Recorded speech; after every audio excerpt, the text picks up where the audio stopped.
Title: The Library of Ashes. Year: 97,500,000. Era: Age of Tempests. Author: Jeremy Levan. Rise of the Zodiac Series, 2025. Chapter 1. The fire that forgets burned not with heat, but with hunger for stories left unread and questions never asked aloud. She dwelled in the buried vaults beneath the ruins of Merethel, a city swallowed by time and pride. Her footsteps stirred dust, but never echoes, for in this place memory feared its own name. At the edge of the ruins wandered the one who listens, a figure draped in silence. He wore no mark of office, no sigil of power, only 1,000 folded pages sewn into his robes. Some believed he was deaf. Fewer knew he heard too much. They met at the threshold of a broken library, its roof gone, its walls weeping moss, but within its bones still lay the relics of reckoning. "You remember what they burned," he said. "I remember what they refused to learn," she answered. Together they stepped into the ash. A single book lay open upon a pedestal, blank, and yet she began to read. Chapter 2. They moved through halls where ink once flowed like blood, stopping at alcoves where scholars once whispered to shadows. The fire that forgets pressed her hands to cracked spines and closed her eyes. Knowledge returned, but so did grief. Each book offered not just facts, but fragments of those who died guarding them. The one who listened stood beside her, his breath catching every name she murmured aloud. One volume recounted a revolution halted by pride. Another held the secret to a crop that could have fed 10,000. A third, smaller than a poem, simply described the feeling of being understood. She wept. "Why do you mourn what can be restored?" he asked. "Because they had it, and let fear destroy it." He nodded. "Victory whispers your name, but how you fall shouts who you've become." At that, a shelf collapsed not from decay, but from understanding, and beneath it they found a staircase, downward. Chapter 3. The staircase led to a vault sealed in myth, guarded not by locks, but by questions. She answered none. Instead, she listened. The fire that forgets placed her hand on the stone door and whispered every lie she'd once believed was truth. With each, the door dimmed until finally it opened not from defeat, but surrender. Inside was no treasure, only mirrors. Each bore a single phrase etched in flame. "What you seek is seeking to become you." The one who listened stepped before one, and saw himself not as he was, but as he could be. Had he spoken when silence was easy? He turned to her. "Will you leave this place?" "No," she said. "I will become it." And as he walked away, the library began to breathe. Its pages stirred, its walls worn, and above ground, the ruins whispered not loss but lesson, not silence, but invitation. Title: The Ripples That Remain. Here: 97,403,846.15. Era: Age of Tempests. Author: Jeremy Levan. Rise of the Zodiac Series, 2025. Chapter 1. The Thorn. The Lope guide moved through cities like shadow through silk. No name, no allies, only whispers of tasks done quietly, and changes no one could trace. He wore a mantle of needles not to wound, but to remind. Every contact left a mark. In the southern port of Besan, rebellion stewed beneath the opulence. Protests vanished, news altered, and yet a flame. Walker danced through back alleys with barefoot certainty, her steps leaving soot where secrets had been kept too long. They met on a rooftop, where signal fires had once burned. "You walk too loudly," said the guide. "You listen too narrowly," she replied. He offered her a cipher. She offered him a map. Neither accepted, and yet they moved forward together, for the wind carried rumors that one small light could start a storm. Chapter 2. They infiltrated the Ministry of Grain, where records could starve nations and misfiled names could raise families. The flame, Walker lit a candle in the archives. "You'll get us caught," the guide hissed. "Better caught changing the world than untouched in silence," she replied. They uncovered forged decrees, redirected food stores, planted truths in ledgers like seeds in scorched earth. A single clerk saw them. She said nothing, but changed everything. The guide left a thorn on her desk. The flame, Walker left ash in her tea. Outside, the city stirred, and in the palace of power, no one understood why loyalty had soured like spoiled milk. Your future is not made of plans. It's made of ripples you didn't see coming. Chapter 3. The uprising did not begin with a battle cry. It began with a cancelled parade. Then came the missing uniforms, the unexpected harvest report, the whisper that the port would open for all, not just a few. The foreign, cloaked guide watched from a rooftop. The flame, Walker danced in the streets. Neither claimed credit. Neither wanted it. They met once more on the edge of the sea, where lights flickered on distant ships, now free to trade without bribe. "Did we change it?" she asked. He shrugged. "We moved, and the world moved with us," she said. He offered her a thorn. She turned it into fire, and behind them, Besan pulsed not in rage, in rhythm, with the ripples that remained. Title: The Sand Between Echoes. Year: 97,307,692.31. Era. Age of Tempests. Author Jeremy Levan and Rise of the Zodiac Series 2025. Chapter 1. The Sandwalker moved across the dune fields like a prayer no one dared speak aloud. His face was always turned east, toward a city that had long since collapsed beneath the weight of its ambition. Each footstep drew blood not from his soles, but from the earth itself. They said he never stopped. They were wrong. He paused only for echoes. The Ashwalker followed, at a distance, not in pursuit, but in reflection. She had once stood at the pinnacle of the world, praised, polished, perfected, until the voices in her head began to speak with a clarity her followers never did. She had walked away. Now she walked behind. At the mouth of the cave of breathless light, they met. "You are running," she said. "No," replied the Sandwalker. "I am unraveling." He stepped inside. She followed, and the cave began to hum. Chapter 2. The cave had no walls, only memories. Each passage pulsed with ambition left unexamined, with accolades that burned colder than solitude. Inside, the Sandwalker touched the stone. Visions rippled. A king wept into his crown. A mother wept into a spreadsheet. A child held trophies heavier than grief. He said, "Success is the mask I can't remove." The Ashwalker didn't respond.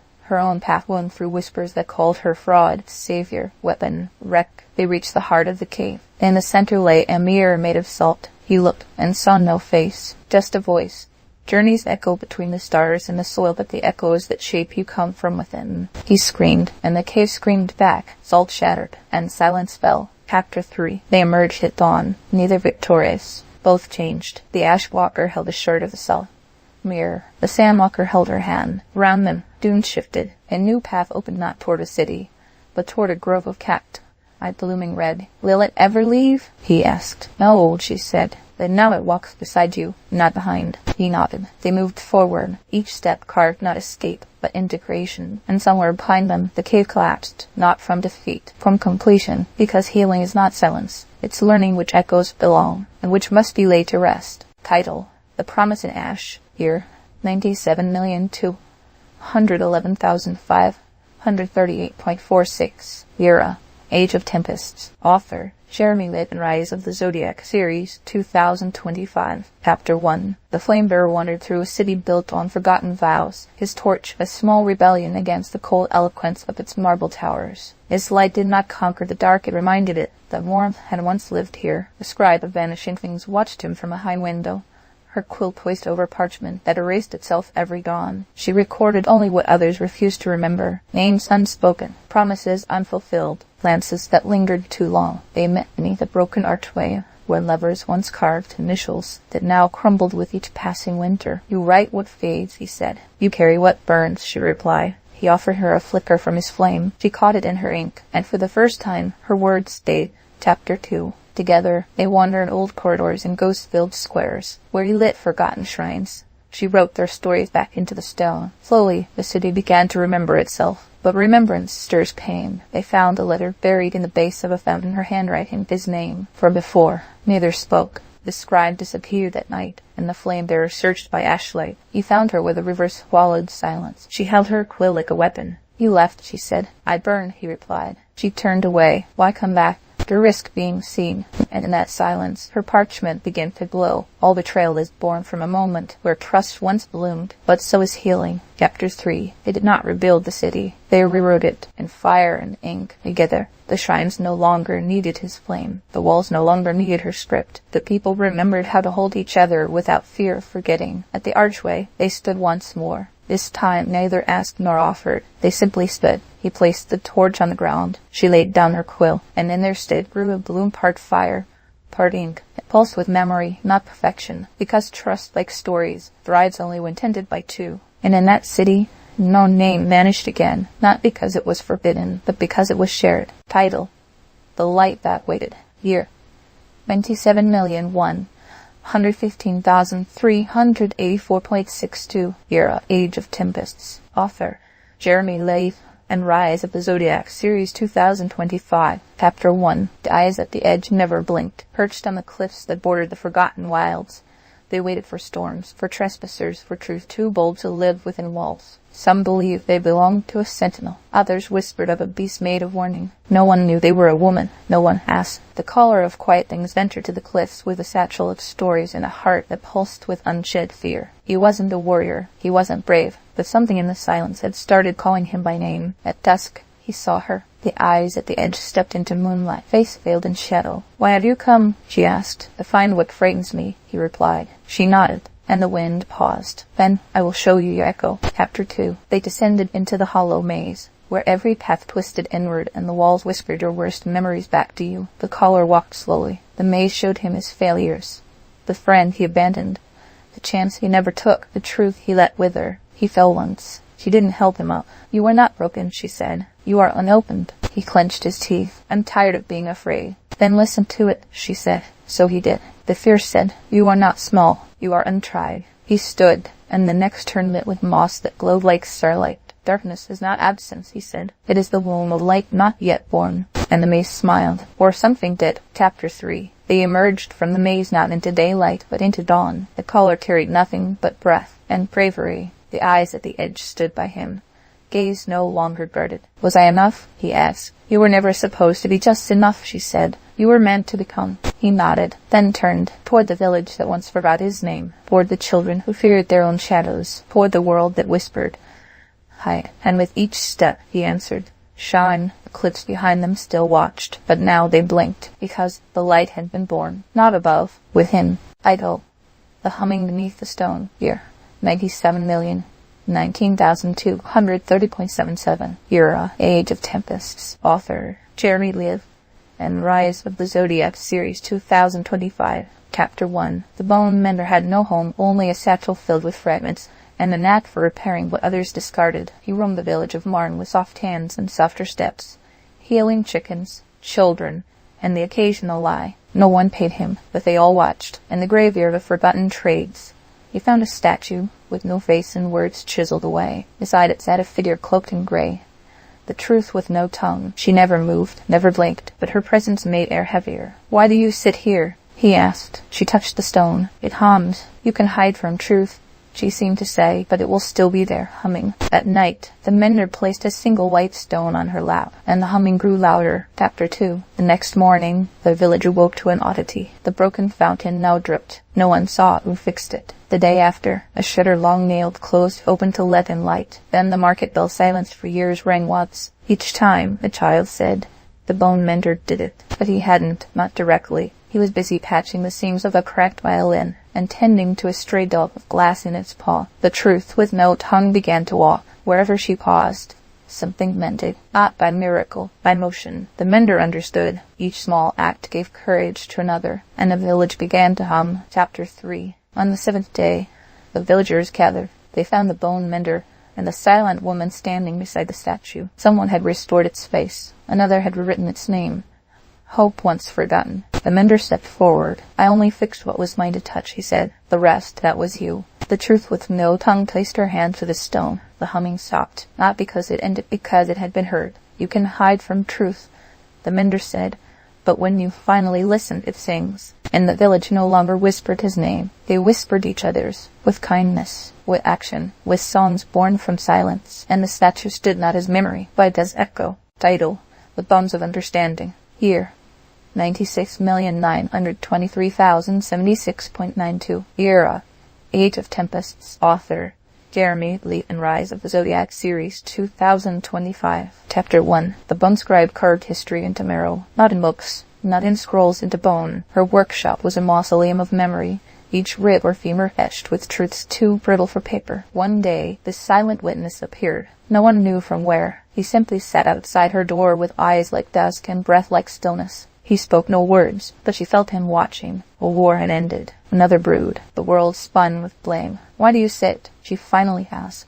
"To remember what silence costs." She offered him a knuckle inscribed with a forgotten peace treaty. He traced it and cried. That night, she etched his tears into her own hand. Chapter 2. They traveled together through lands fractured by banners and beliefs. Villages torn in half welcomed neither warriors nor messengers, but a scribe and a witness. They were allowed to stay. The bone scribe listened to both sides. She carved their words side by side, no edits, and the silent witness stood between them, unmoving, unarmed, and ashamed. The child asked, "Why do you show the bad parts too?" "Because the road to your purpose," she said, "is paved with choices only your soul could make." He nodded, and the next day led the opposing children in a shared game. No one stopped them, because everyone watched and saw themselves. Chapter 3. In the final village, they were given a feast, but no one ate, not until the bone scribe placed a single vertebra on the table, etched with one sentence. "We failed to listen." Silence fell, and the silent witness stood. He held no weapon, no artifact, only his open hand. One by one, people placed theirs atop his. The bone scribe did not record it. She didn't need to, because empathy written in bone was never meant for archives. It was meant to be lived. The next morning, she and the witness vanished. But in every village, one child began to carve stories, and one stood nearby, listening. Idle, the light between shadows. Here, Era, Age of Tempests. Author, Jeremy Levan, Rise of the Zodiac, Series 2025, Chapter 1. The lantern keeper wandered the roads of fallen empires with nothing but a rusted flame cupped in her hands. Where others saw rubble and retreat, she saw remnants, evidence that people had once dared to care. Her lantern never dimmed, though the oil had long since run dry. On the outskirts of Elmore, a town hollowed by loss, she met the beast with human eyes. It was chained in a market square, eyes lowered, surrounded by relics of its own destruction. No one knew where it came from, only that when it arrived, everyone left. The keeper approached. "You are not alone," she said. "I am not worthy," the beast replied. "The walk alone," she murmured, "is sometimes the clearest form of direction." That night, she lit her lantern and placed it at his feet. The flame flickered, and the chains grew warm. Chapter 2. The lantern keeper stayed. Days passed in silence, broken only by wind against shuttered windows. The townspeople avoided her gaze, afraid of the light she carried and what it might reveal in them. She spoke to no one but the beast. He told her of the war he could not stop, the village he failed to save, the hands he could not hold in time. And she listened. She asked no forgiveness, offered no absolution, only warmth. When winter came, the lantern grew brighter. A child, curious, dared to approach. "Why do you stay?" the child asked. "Because he weeps where no one can see." That night, others came. A whale place spread by the beast's feet. An old soldier left behind his sword. The chains no longer bound. They remembered. Chapter 3. In spring, the town gathered, not in defiance, but in wonder. The beast stood, unchained, lantern in hand. The people saw not a monster, but a man hollowed by loss and remade by kindness. The keeper walked beside him, not as savior, but as mirror. Together they rebuilt the fountain in the square, not as it was, but as it might have been had love endured the first time. Children laughed, elders cried, and the lantern glowed, not with oil, but with memory. The keeper whispered to the beast, "Love is not weakness. It is the thread we all carry, too often knotted, too rarely shown." He nodded, then slowly walked alone toward the road. "The walk alone is sometimes the clearest form of direction," he said, as she smiled, because this time he was not lost. He was returning. Title: The Joke Beneath the Mask. Year: 96,730,769.23. Era: Age of Tempests. Author: Jeremy Levan, Rise of the Zodiac, Series 2025. Chapter 1. The Shadow Twin was never born. He was inferred, spoken of in hushed tones, plain when doors creaked, or when common sense evaporated from polite society. He followed his brother, the famed magistrate of order, but never cast a shadow of his own in a city where certainty was currency. The laughing hermit directed signs pointing nowhere and handed out invisible maps. "Where do these lead?" asked the twin. "To where you already are," replied the hermit. "Then why hand them out?" "So people have something to blame when they get lost." The city's walls were inscribed with rules about rules. The hermit erased one. The sun shone brighter, and the citizens panicked. Chapter 2. The shadow twin was summoned to the Bureau of Predictable Outcomes. He arrived wearing a robe stitched from question marks. The laughing hermit came too, dragging a wheelbarrow of rubber stamps. "Explain yourselves," demanded the Secretary of Knowing. "We came to help," said the twin. "How?" "By making you laugh at your own logic." The hermit stamped a blank page. It became a mirror. The secretary screamed. The hermit chuckled. The twin sighed. "Fear of the unknown," he said, "is how we stay unknown." Then he removed his robe. Underneath, he shimmered not as shadow, but as possibility. "To embrace truth," he said, "is to cast off another skin you never needed." And the bureau's ceiling collapsed upward. Chapter 3. By week's end, the city was renamed Might as well. Street signs asked questions. Taxes were paid in metaphors, and the people smiled more often, unintentionally. The shadow twin and the laughing hermit took up residence in a house made entirely of locked doors, none of which had hinges. Visitors came not for answers, but for different kinds of confusion. Progress returned, not by force, by curiosity, and every time someone whispered, "We shouldn't," someone else replied, "But what if?" The hermit rang a bell. It had no clapper, and still it sang. Title: The Gate Beneath All Voices. Year: 96,634,615.38. Era: Age of Tempests. Author: Jeremy Levan, and Rise of the Zodiac Series 2025. Chapter 1. The last thorn of summer grew at the edge of the minefield, a place where thoughts wandered too far and never came back the same. She was not born but chosen, a girl whose silence drew the truth from liars, and whose gaze made even memories tremble. She carried a satchel of red leaves, each one written with the emotion no one dared feel. At the cracked wall, where the ancient gate that hunger stood, she waited. The gate had no lock, no door, only a murmur that echoed whatever you refused to hear. When she arrived, it whispered her name. "You are not ready," it said. "I am not afraid," she replied. But that too was a lie. The gate hummed, and the voice, not hers, not known, answered. What you fear to feel becomes your ruler until you let it speak. Chapter 2. Inside the gate, the sky split into corridors. Each path offered a reflection of sorrow unspoken, of anger misnamed, of joy buried alive. The last thorn walked slowly. Each leaf she carried began to burn. The gate tested her with faces she had once judged. A thief who stole for love, a tyrant who cried at night, a coward who ran to save others. With each, she was asked not for forgiveness, but for understanding. She faltered at the mirror of herself. It showed her as the monster she'd become in another's story. She turned away, but the gate did not let her pass. "Until you see yourself in them," it said, "you will remain unknown to you." She sat down and listened, not to the gate, but to the cries she had silenced in herself. The cries answered, and for the first time the path cleared. Chapter 3. She emerged not cleansed, but changed. The gate that hunger stood quiet behind her. In her satchel, only one leaf remained unburned, golden blank. The thorn walked into a city divided by belief and bounded by fear. No banners, just walls. She stood at the center square and held up the leaf. "This holds no truth," she said. People gathered. "It becomes what you cannot hold until you're ready to carry it together." They argued. They dismissed her. But a child approached, touched the leaf, and wept. "It's my father's voice," he said. Others followed. Each saw something different. Each saw something true.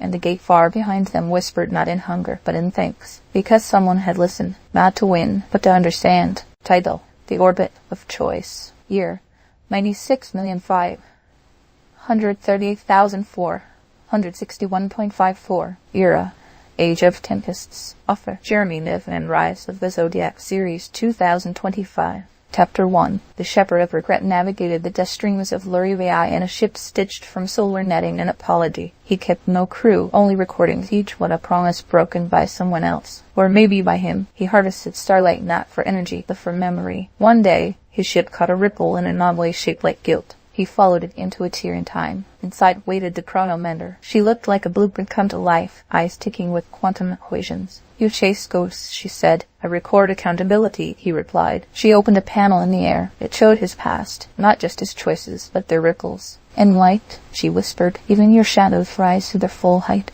And the ship began to bend. Chapter 2. They landed on Mirasol, a colony lost to bureaucratic silence, a failed experiment in self-governance, where every citizen was given absolute freedom and slowly vanished. Now it was a shell of echoing halls and flickering lights. The shepherd walked its corridors, hearing only silence where debates once raged. The chronomender watched. "They were free," he said. "They were alone," she corrected. "They found a single survivor, a child born from the whispers of the station's AI." He asked no questions, just listened. The mender gave him a seed of compressed time. "Grow this with choices," she said. "And what if he fails?" the shepherd asked. "Then he learns, as should we, because freedom without care is collapse, and responsibility is the gravity that makes orbit possible." Chapter 3. They left Mirasol, but not without consequence. The shepherd discarded his recordings one by one into a quantum flame. The ship grew lighter. The chronomender recalibrated their path, not forward, inward. They arrived at the arc height of possibility, where timelines braided like roots and futures waited for volunteers. "Shall we rewrite?" she asked. "No," he said. "Let's revise." He submitted his name to the Codex of Intent, and below it not his title, but a question. Who else do I serve when I call myself free? The entry pulsed, and new echoes formed, not of guilt, of guidance. Title: The Street Without Corners. Year: 96,442,307.69. Era: Age of Tempests. Author: Jeremy Levan and Rise of the Zodiac Series, 2025. Chapter 1. The repeater lived in a square room at the edge of the district no one met. She moved in circles, wore the same coat, spoke the same words. Some thought her cursed. Others called her mad, but the watcher from the morrow knew better. He watched her from the tower without clock's eyes, full of tomorrows that might never come. He had seen how history echoes louder when ignored, sharper when dressed as progress. The city of Lurin was celebrating the great advancement. A parade of gleaming wheels and sky-borne ladders, but in the gutters below the floats, hands reached for crumbs that would never fall. The repeater stood at the parade's start. She said, "What you call a step forward may be your soul whispering its true name." They laughed. The watcher wrote it down, because he knew this loop had come before. Chapter 2. In the alleys behind the Ministry of Progress, children sketched stories in dirt. The repeater walked among them, her coat trailing soft dust. Each time they looked away, the stories changed. She visited the broken, not to heal them, but to echo their truths until someone heard. The watcher watched 1,000 versions of this day. In most, the repeater vanished. In a few, she was heard. He reached out, broke the rules of his office, and descended from his tower. They met on a bridge no one used anymore. "You do not belong in their eyes," he said. "I do not need to," she replied. He frowned. "Then why repeat?" "Because they forget." That night, she etched a spiral into the ministry's door. By dawn, the gold trim was rusted, and the lock undone. Chapter 3. The city woke to confusion, not collapse, just silence. No speeches, no announcements, only the sound of footsteps retracing their paths. The repeater stood in the central square. She said nothing. Children brought stories in hand. Elders brought questions, and the watcher stood beside her not to guide, but to witness. "What happens now?" someone asked. "We remember," she said. "And if we forget again?" She placed her palm to the ground. "Then I return." The repeater turned and walked a perfect circle. And for the first time, the city followed not forward, but inward, toward the name it had buried in progress. And far above, where time bent to meaning, the watcher from the morrow smiled. For once, the spiral held. Title: The Path That Opens Backward. Year: 96,346,153.85. Era: Age of Tempests. Author: Jeremy Levan and Rise of the Zodiac Series, 2025. Chapter 1. The key without a door was carved from soulstone and sorrow, forged in a time before locks existed. It hung from the neck of a woman named Elvina, who had no home, only directions given to those who didn't yet know they were lost. In the scarred lands of Ireland, where mountains whipped ash and trees sang of old betrayal, she met the last accord. He stood in a ruin holding music with no notes, just silence pressed into parchment. He had once called armies to peace. Now he called only to himself. "You carry no map," he said. "I carry release," she replied. He looked at the key. "It fits nothing. Then it opens everything." And when she pressed it to the earth, the wind knelt, because even soulstone bends when wisdom whispers it's time to release. Chapter 2. They journeyed through the veil of echoed needs, where voices of the broken still lingered in the dust. Each time Elvina stopped to help a stranger, a healer who'd lost faith, a thief who'd forgotten their name, the key around her neck shimmered. The last accord watched. "You give pieces of yourself away." "No," she said. "I retrieved them. In the abandoned temple of Kelworth, they found a statue of a goddess faceless and weeping. Elvina placed the key at its feet. The temple walls rippled. Visions poured out. A war averted, a child born from mercy, a tyrant choosing silence. "Why help them?" he asked. "Because when I mend them," she said, "I mend the path I forgot was mine." He touched the key, and saw himself as he could have been before pride. He cried, and the statue smiled. Chapter 3. At the gate of unmade ends, where all roads once led to ruin, Elvina and the last accord stood side by side. The key pulsed. "There is no door," he said. "There never was," she answered. "Only choices." She lifted the key and let it fall. It shattered. From its pieces ballooned lights, each one a story written through kindness. He opened the parchment of his final song, and found it filled with names, not fallen heroes, grateful strangers. Together they sang, and the gate trembled, not from pressure, from permission. It dissolved, and behind it, not paradise, but possibility. She smiled, he bowed, and the road curved not forward, but inward, leading home.